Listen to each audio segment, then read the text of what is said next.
Достар, мен қазір математика ғылымындағы тұңғыш қазақ профессоры, атақты алаштықтардың бірі Әлімхан Әбеуұлы Ермековтің зиратында тұрмын.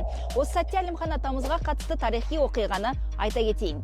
Әлімхан Ермеков Сталинмен кездескен алғашқы қазақ. Әлімхан атамызбен Сталиннің кездесуі 20 ғасырдың 30 жылдарында болған. Ермеков Қазақстанның саяси экономикалық жағдайын талқылау мақсатында Мәскеуге барған болатын. Сол сапарда ол Сталинмен кездесіп, қазақ халқының қиындықтары, ауыл шаруашылығын дамыту туралы мәселелерді талқылаған еді. Әлімхан атамыз Сталинге қазақтың әлеуметтік экономикалық жағдайын жақсарту қажеттігін айтты.